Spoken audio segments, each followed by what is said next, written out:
قوة إلا بالله العلي العظيم. أعوذ بالله من الشيطان الرجيم. بسم الله الرحمن الرحيم. الحمد لله الذي جعل الحمد مفتاحا لذكره وسببا للمزيد من فضله ودليلا على آلائه وعظمته. ثم الصلاة والسلام والتحية والإكرام على خير خلقه وأفضل بريته حافظ سره ومبلغ رسالاته الذي سمي في السماء بأحمد وفي الأرض بأبي القاسم محمد. اللهم صل على محمد وآل محمد وعلى أهل بيته الطيبين الطاهرين المعصومين المظلومين ولعنة الله على أعدائهم أجمعين. أما بعد فقد قال الله سبحانه وتعالى في كتابه الكريم: بسم الله الرحمن الرحيم. وما أنفقتم من نفقة أو نظرتم من نظر فإن الله يعلمه وما للظالمين من أنصار. صدق الله العلي العظيم. صلوات بر محمد وآل محمد. اللهم صل على محمد وآل محمد. માહે રજબની આ છેલ્લી શબે જુમા અને જેની અંદર જુદી જુદી મુનાસબતો ઉપર આપણે આ મહેફિલનું આયોજન કર્યા છીએ. સૌથી મહત્વની મુનાસબત તો નઝરે ઇમામે સાદિક અલૈહિસ્સલામ છે. ફતહે ખૈબરનો પણ હમણાં ઉલ્લેખ થયો. સાથોસાથ હમણાં જ આપણે ઇમામ હુસૈનની દુખ્તરની વિલાદતની તારીખ પણ મનાવ્યા. આ બધા એવી ખુશીના દિવસો છે, એવા મુબારક દિવસો છે. અહેલે બેતના ઘરાનામાં ખુશી છે, દુશ્મનના હલાક થવાની પણ અને ફતહે ખૈબરની પણ અને ખુદાવંદ આલમની બારગાહમાં જે કંઈ આપણે નઝર કરીએ ઇમામના નામ ઉપર જે કંઈ મુમિનીનને ખવડાવીએ આ એની તારીખ છે. આ તારીખોની અંદર આ બધી મુનાસબતોને ધ્યાનમાં લેતા ચાહું છું કે નઝરે ઇમામે સાદિક કે જે આપણી દરમિયાન મશહૂર છે, આ નઝરનો શબ્દ એવી રીતના આપણી દરમિયાન મશહૂર છે કે જ્યારે પણ આ શબ્દને બોલવામાં આવે ને એટલે તરત ખીરપુરી આપણા મગજમાં આવે. આ જે ન્યાઝ આપણે કરીએ છીએ એ મગજમાં આવે. હું ચાહું છું જરાક ઇલ્મી ચર્ચા કરીએ ને આ શબ્દના બારામાં. શરીયતની દ્રષ્ટિએ નઝર એટલે શું, અહેકામ અને મસાઇલની અંદર નઝરનું શું મહત્વ છે. કુરાનમાં નઝરની વાત છે, કુરાન મજીદમાં કઈ એનો ઉલ્લેખ થયો છે. આજે જ મુતાલિયો કરી રહ્યો હતો, કુરાન મજીદની અમુક આયતોમાં નઝરનો ઉલ્લેખ મળે છે. પહેલા તો નઝર એટલે શું? નઝર એટલે કોઈથી પૂછવામાં આવે નઝર એટલે શું, એટલે આપણો જવાબ હશે ખીરપુરી. પણ આજે આપણે વ્યાખ્યા કરીએ જોઈએ નઝર એટલે શું. નઝર જેને આપણે આમ શબ્દોમાં કહેતા હોય મન્નત માનવી, અહેદ કરવો, વચન કરવું ખુદાની સાથે. નઝર એટલે ખુદાના માટે, ખુદાના નામથી કોઈ કામ કરવા ઉપર અથવા કોઈ કામ ન કરવા ઉપર પોતાને પાબંદ બનાવવા, આને કહેવાય નઝર. એની શરતો છે, એના શરાઇત બાકાયદા મસાઇલની અંદર વિગતવાર બયાન થયા છે કે સહી રીતના સહી નઝર બરગુઝાર થાય, મુનઅકિદ થાય, એના કાયદા કાનૂન છે, શરતો છે. ઇન્શાઅલ્લાહ એના ઉપર પણ હું ધ્યાન દોરાવીશ. નઝર આને કહેવાય. ખુદાના માટે કોઈ આપણે કામ કરવા માટે પાબંદ બનીએ કે ખુદાની ખુશી માટે હું આ કામ કરીશ અને હું આ કામને નહીં કરીશ. જો બરાબર શરતોની સાથે, શરઈ કાયદા કાનૂનની સાથે જો નઝર મુનઅકિદ થઈ તો એને વફા કરવી વાજિબ છે. એ પછી કરવું જ પડે. નઝરના બારામાં કુરાન મજીદમાં જ્યારે આપણે જોઈએ સૂરે આલી ઇમરાનની અંદર આ આયત છે કે જનાબે મરિયમની વાલિદાએ નઝર કરી હતી.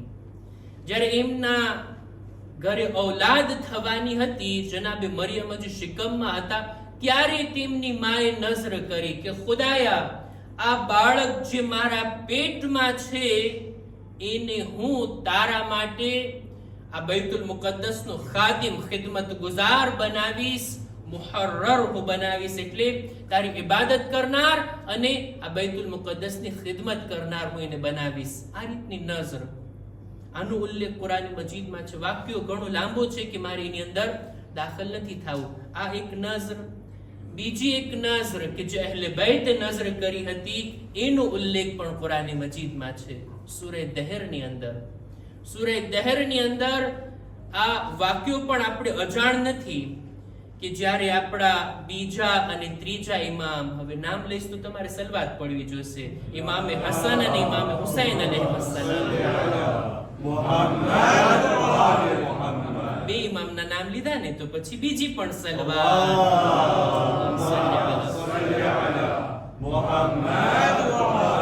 જ્યારે તેઓ બીમાર થયા, રસૂલે ખુદા અયાદત માટે આવ્યા અને ભલામણ કરી મૌલા અલીને કે એ અલી, તમે નઝર કરો રોઝાની, જેથી આ બાળકોને શફા મળે.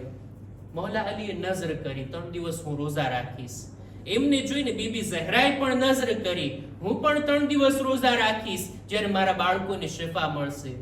એમને જોઈને જનાબે ફિઝાએ પણ નઝર કરી લીધી કે હા, હું પણ ખુદાની ખુશી માટે 3 દિવસ રોઝા રાખીશ, જો આમને શિફા મળી જાય. અને જ્યારે શિફા મળી ગઈ, હવે મૌલા અલી રોઝા રાખે છે, બીબી ઝહરા પણ સાથોસાથ, જનાબે ફિઝા અને હસનૈન પણ સાથોસાથ રોઝા રાખે છે. જ્યારે આ રોઝા રાખ્યા, પોતાની નઝરને વફા કર્યા અને રોઝાનો ઇફતાર કરવા માટે જ્યારે સુફરા પર આવે છે, સુફરો પણ રંગીન નહોતો, જુદી જુદી વાનગીઓ ના હતી, પાણી અને રોટલીથી ઇફતાર કરવાનો હતો. આ રોટલી જેને બીબી ઝહરાએ બનાવી હતી, આ રોટલી કે જે એના ગંદુમ, ઈ જવ મૌલા અલી લાવ્યા હતા, પોતાની જાત મહેનતથી આ જવને લાવ્યા હતા. એના 3 ભાગ બીબી ઝહરાએ કર્યા, પોતે ચક્કી ચલાવ્યા, પોતે રોટલી બનાવ્યા,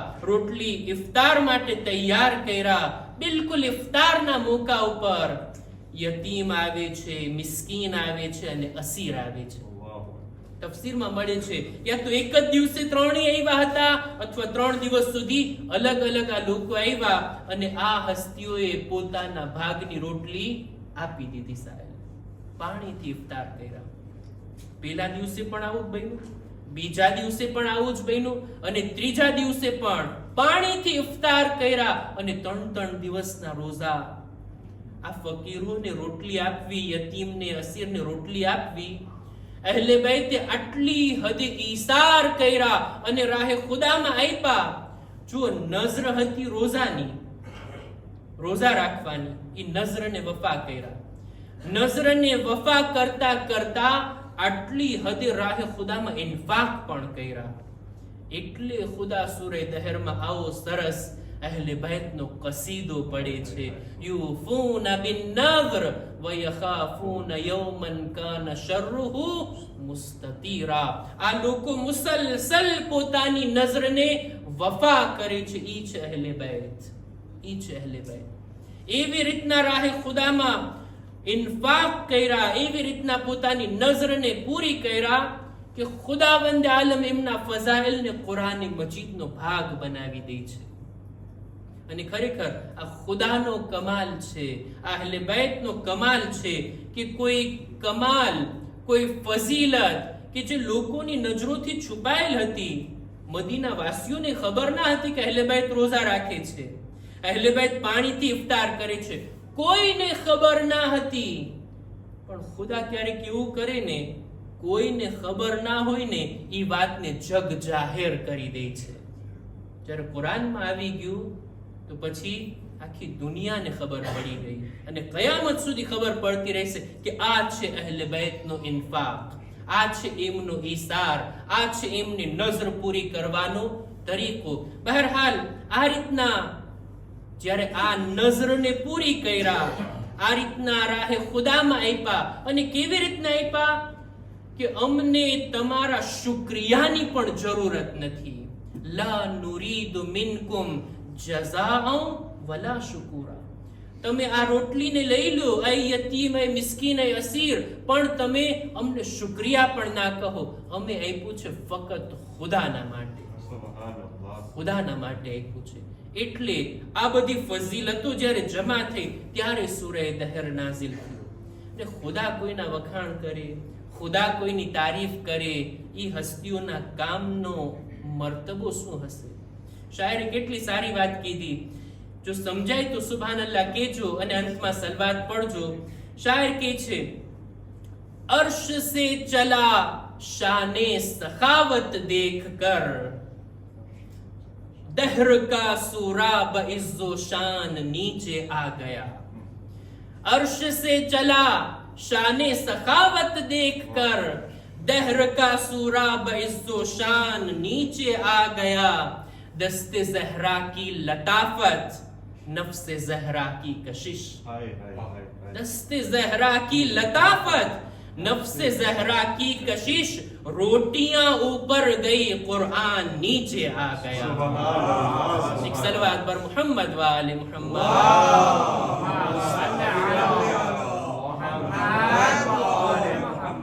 આને કહેવાય નઝર. ખુદાના માટે કોઈ કામની આપણે નઝર કરીએ, ખુદાના માટે આપણે કોઈ કામની મન્નત માનીએ, આપણા શબ્દોમાં કહું તો પછી એને અંજામ આપવું વાજિબ થઈ જાય. આ રીતના આ બે નઝરનો ઉલ્લેખ કુરાન મજીદમાં છે. જનાબે મરિયમની વાલિદાનો અને બીજો આ અહલે બૈતની નઝરનો ઉલ્લેખ. નઝરના બારામાં અમુક અહેકામ અને મસાઇલ છે, જરાક એના ઉપર પણ તવજ્જો આપી દઉં. નઝર આપણે કીધા કે ખુદાની ખુશી માટે હોવી જોઈએ. કોઈ બાલિગ આકિલ માણસ પોતાના ઇખ્તિયારથી કોઈ નઝર કરે, નહીં કે કોઈની બળજબરીથી, નહીં કે કોઈ એવી હાલતમાં કે ઇન્સાન ને કઈ સમજમાં ના આવતું હોય. બહરહાલ આ રીતના નઝર કરે. નઝર કરે તો એ પણ ખુદાના નામથી કરે. એમને મન્નત માની લીધી કે હું માનતા માનું છું 100 યુરો રાહે ખુદામાં આપીશ, હું માનતા માનું છું કે હું એક રોઝો રાખીશ દાખલા તરીકે. પણ જો આ શબ્દો ના કીધા હોય તો એ નઝર બરાબર નથી. નઝર માટે ખુદાના નામનો શબ્દ લાવવો જરૂરી છે. લિલ્લાહી અલૈયા, ખુદા માટે મારા ઉપર ફરજ છે કે હું આ કામ કરીશ. આ શબ્દો વડે કોઈ નઝર કરે તો એને અંજામ આપવું વાજિબ થાય છે. નહીતર ખુદાના નામ વગર કોઈ માનતા માને તો આ એને અંજામ આપવું કઈ વાજિબ નથી. શરડી નઝરની હૈસિયત નથી રાખતું, ખુદાના નામથી હોય. બીજું, નઝર સહી થવાના શરાયતમાંથી એક આ છે કે એવી મન્નત માને, એવી નઝર કરે કે જે ઇન્સાન કરી શકતો હોય, તાકાત હોય કરવાની. એમને નઝર માની લે, એમને મન્નત માની લે કોઈ કામ કે જે ઇમ્પોસિબલ હોય, અશક્ય હોય. મારું આ કામ થઈ જાય તો હું આખી જમાતને ઝિયારતમાં લઈ જઈશ, એવી કોઈ નઝર કરે અને એ નઝર પૂરી થઈ જાય છે તાકાત. કોઈ માણસ એવી નઝર કરે કે મારું આ કામ થઈ જાય તો હું ચાંદ ઉપર જઈને 2 રકાત નમાઝ પઢીશ. હવે કેવી રીતના એસ્ટ્રોનોટ બને ને પછી જાય અને ત્યાં પોતાની નઝરને પૂરી કરે, ઘણી બધી મિસાલો મારી નજરમાં છે પણ અત્યારે બયાન નથી કરવી. આવી કોઈ નઝર કરે તો શરીયતના લિહાઝથી સહી નથી. કંઈક કરી શકતા હોય, આપણી અંદર તાકાત હોય એવી નઝરને કરાય. બીજું કે જે કઈ નઝર કરીએ આપણે ઈ પોતાના માટે કરીએ, બીજાઓ ઉપર આપણી નજરને ના થોપી દઈએ. મારું આ કામ થઈ જાય તો મારી ઝૌજા 1 મહિનો રોઝા રાખશે, મારું આ કામ થઈ જાય તો આપણે મૌલાના 2 રકાત નમાઝ પઢી લેશે. ભાઈ તમારું કામ છે, તમારી નજર છે, આપણી ઔલાદ ઉપર, આપણા દોસ્તો ઉપર, આપણા મા બાપ ઉપર આપણે નથી થોપી શકતા. એ નજર સહી નથી. એવી જ રીતના કોઈ એવી નજર કરે કોઈ બાળકો કે જેનાથી મા બાપ મનાઈ કરે તો ઈ નજર પણ સહી નથી. બાળક નજર કરે કે હું કાલે રોઝો રાખીશ, મુસ્તહબ રોઝો, મા બાપ એને મનાઈ કરે તો પછી આ મા બાપની વાત માનવાની છે, આ નઝર સહી નથી. એવી જ રીતના કોઈ ઔરત પણ પોતાના શૌહરના હકને અદા ના કરી શકે એવી કોઈ નઝર કરે તો એ પણ નઝર સહી નથી. નઝરના બારામાં હજી એક વાતને બયાન કરીને હું વાતને આગળ વધારું કે જે કોઈ મન્નત માનીએ, કઈ નઝર કરીએ તો એક શબ્દ છે તૌઝીલ મસાઇલમાં કે અરજાહ હોય, રુજહાન રાખતું હોય. એટલે વાજિબ અથવા મુસ્તહબ કામ માટે ઇન્સાન નઝર કરે. દાખલા તરીકે કોઈ માણસ નઝર કરે કે હું વાજિબ નમાઝ મસ્જિદમાં જ આવીને પઢીશ, સારી વાત. મુસ્તહબ નમાઝ હું દાખલા તરીકે મારું આ કામ થઈ જાય તો 10 દિવસ સુધી હું નમાઝે શબ પઢીશ. કોઈ વાજિબ માટે, કોઈ મુસ્તહબ માટે ઇન્સાન નઝર કરે. કોઈ કામ છોડવું હોય તો એ પણ મકરૂહ અને હરામને છોડવાની નઝર કરે. ફલાણું કામ હું છોડી દઈશ. દાખલા તરીકે હું નઝર કરું છું કે હવેથી હું જૂઠ નહીં બોલું. દાખલા તરીકે હરામને છોડવાની નઝર, સારી વાત. મકરૂહને છોડવાની નઝર, સારી વાત. મુબાહ કામમાં પણ ઇન્સાન કોઈ નઝર કરે, કોઈ મન્નત માને તો એ પણ રુજહાન રાખતું હોવું જોઈએ, સારી વાત હોવી જોઈએ કે જેની ઇન્સાન નઝર કરે. મુબાહ કામો દાખલા તરીકે હું એક સલવાત પર મુહમ્મદ વાલે મુહમ્મદ,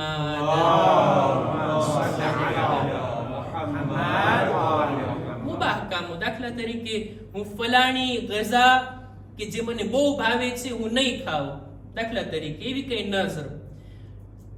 હું દાખલા તરીકે ફલાણા કામને હું નહીં કરું. દાખલા તરીકે કોઈ ચીજ આપણને બહુ ગમતી હોય, બહુ ભાવતી હોય, એને છોડવાની નઝર કરે કે જેને ખાવું ન તો વાજિબ છે, ન ખાવું કઈ હરામ કે મુસ્તહબ કે એવું નથી, મુબાહ છે. એવા કામોની અંદર આપણે નઝર કરી શકાય.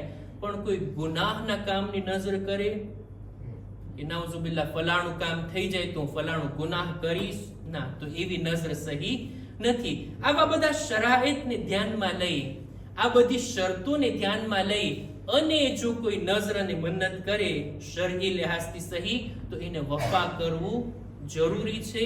જો ના કરીએ તો પછી એનો કફારો છે, એની કઝા છે કે એ બીજા બધા અહેકામ છે કે જેને અહીંયા બયાન કરવા હું જરૂરી નથી સમજતો.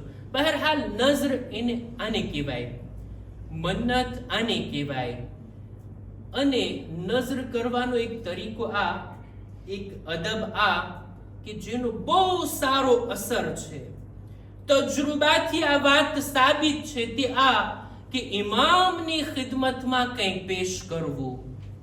એની કોઈ નઝર કરે, મારું આ કામ થઈ જાય તો હું ઇમામની રાહમાં હું આ ચીજને ખર્ચ કરીશ, ઇમામના હુઝુરમાં આ ચીજને તકદીમ કરીશ. જો ઇમામ આપણી ચીજોના મોહતાજ નથી હોતા, ઇમામ આપણી ચીજોની, આપણા માલની એમને જરૂરત નથી, પણ ખુદ ઇમામની ખિદમતમાં દિલથી, મોહબ્બતની સાથે, લાગણીની સાથે કંઈ પેશ કરવું, ખુદાને આ કામ એટલું પસંદ છે ને કે એનો બહુ સારો અને મજબૂત અસર છે. કોઈ બે નમૂનાને બયાન કરવું જોઈએ. મુતવક્કિલનો જમાનો, આપણા 10મા ઇમામનો જમાનો. 10મા ઇમામ ઉપર એક બાવાઝે બુલંદ સલવાત.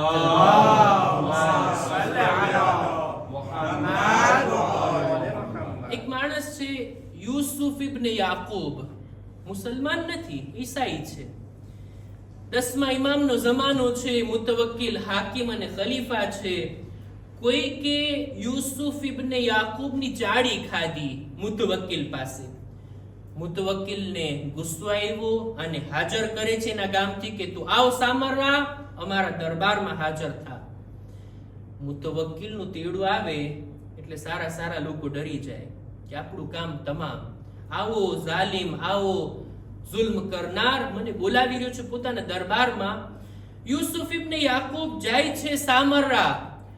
રસ્તામાં દિલમાં જ નિયત કરે છે, જો મુસલમાન નથી પણ 10મા ઇમામની આટલી હદે મારિફત હતી કે આ રસૂલની ઔલાદમાંથી છે, મુસલમાનોના પૈગંબરના ઔલાદમાંથી આ એક હસ્તી છે કે જો સામરામાં છે, એટલે આપણે 10મા ઇમામ.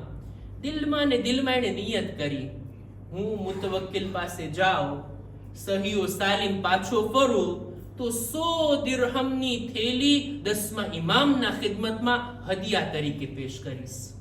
દિલમાં એને નિયત કરી.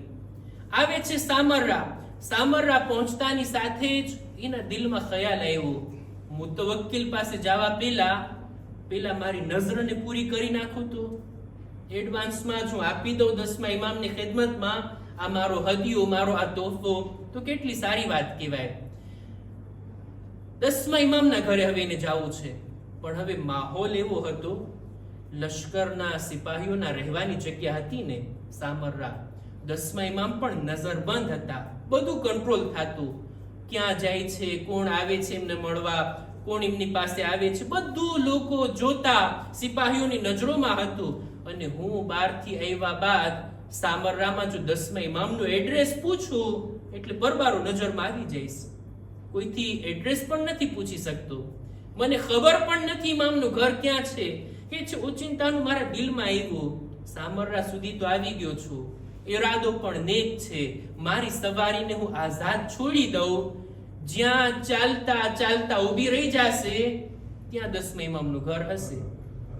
મૂકી દે છે પોતાની સવારીને આઝાદ. ચાલતા એક જગ્યા ઉપર સવારી અટકી ગઈ, કેટલી કોશિશો કરી નથી આગળ વધતી. સવાલ કર્યો, આ કોનું ઘર છે? કે છે ઇબ્નુર રેઝા અલી નકી ઇમામ હાદી અલૈહિસ્સલામનું ઘર છે.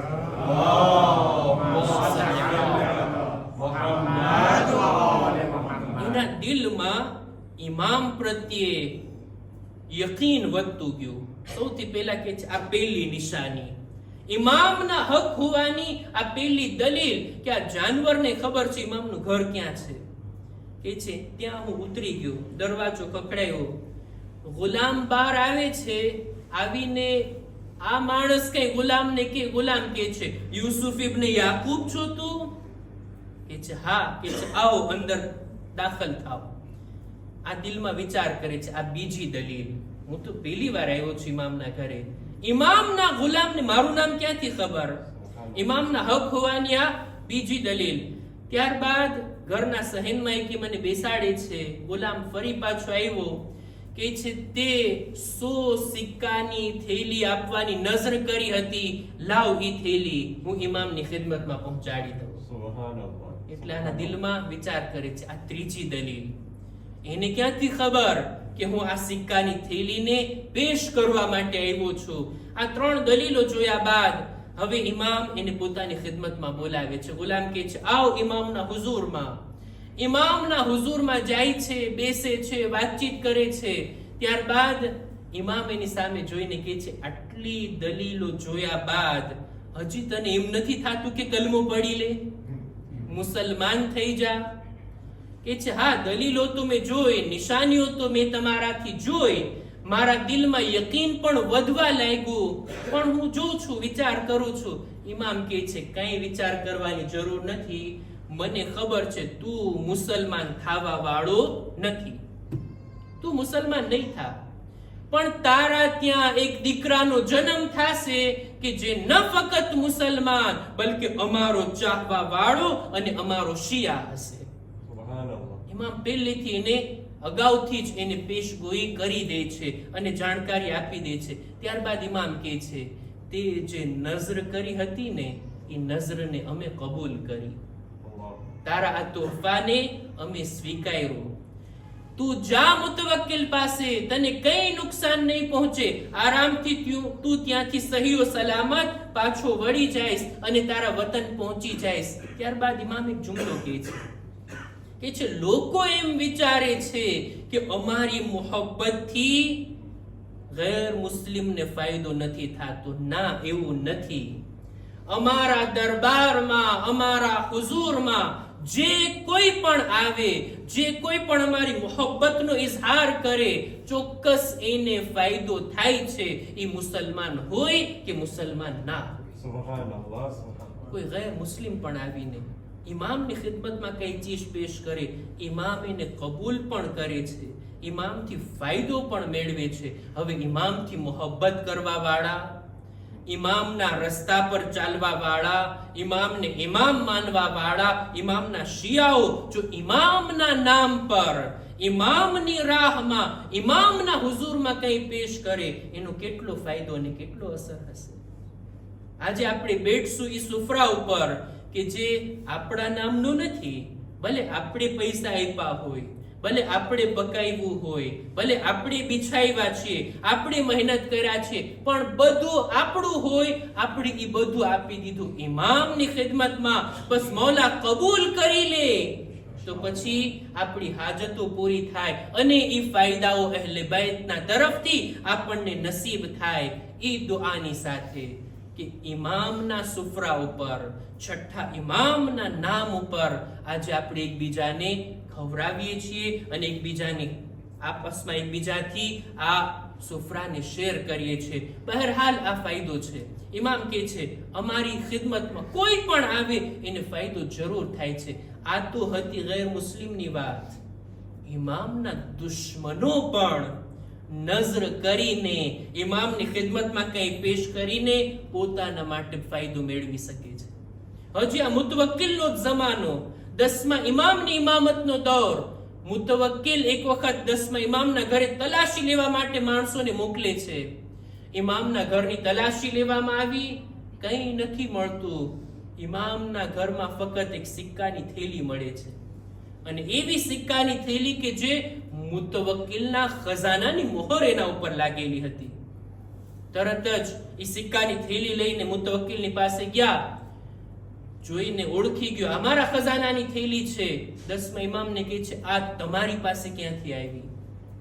10મા ઇમામ જવાબમાં કહે છે આ સવાલ તું મારાથી નહીં તારી માથી પૂછ કે આ થેલી અમારા ઘરે ક્યાંથી આવી. એની માને હાજર કરવામાં આવી. મુતવક્કિલની માં કહે છે એ મુતવક્કિલ તને યાદ છે થોડાક દિવસ પહેલા તું બીમાર પડ્યો હતો, મેં તારી શિફા માટે નઝર કરી હતી, જો તને શિફા મળે ને તો હું આ સિક્કાની થેલી 10મા ઇમામના ખિદમતમાં પેશ કરીશ, અને તને શિફા મળી અને મેં આ થેલીને મોકલાવી છે. બહરહાલ જો આ રીતના ઇમામની ખિદમતમાં કંઈ પેશ કરવાથી, રાહે ઇમામમાં કંઈ ખર્ચ કરવાથી, ઇમામની હુઝુરમાં કંઈ હદિયો આપવાથી આવો અસર થતો હોય, આ રીતનો ફાયદો મળતો હોય દુશ્મનોને, ગૈરોને, તો પછી ઇમામના ચાહવા વાળા શા માટે આનાથી લાભ અને ફાયદો ના ઉઠાવે? ખુદાની બારગાહમાં આપણે દુઆ ગુજારીએ, પરવરદિગારા આ મુબારક તારીખોની અંદર, આ મુબારક સુફરાના સદકામાં ખુદાયા તું અમારી આ નઝરને તારી બારગાહમાં કબૂલ ફરમા. પરવરદિગારા ઇમામના વાસ્તાથી અમારી નેક હાજાતને પૂરી ફરમા. ખુદાયા જેઓ બીમાર છે શિફા અને તંદુરસ્તી અતા કર, જો મુશ્કિલાત પરેશાનીઓમાં ગિરફતાર છે તેઓને રાહત નસીબ કર. પરવરદિગારા દરેક મુમિનીન મુમિનાતની જાન, માલ, ઇઝ્ઝત, આબરૂની હિફાઝત ફરમા. ખુદાયા દુનિયામાં અહલે બેતની ઝિયારત, આખિરતમાં એમની શફાઅત નસીબ કર. પરવરદિગારા ઝમાનાના ઇમામના ઝુહૂરમાં તાજીલ ફરમા. અમારો શુમાર એમના સાથીઓમાં કર. રબ્બના તaqabbal મિન્ના ઇન્નકા અંતસ સમીઉલ અલીમ.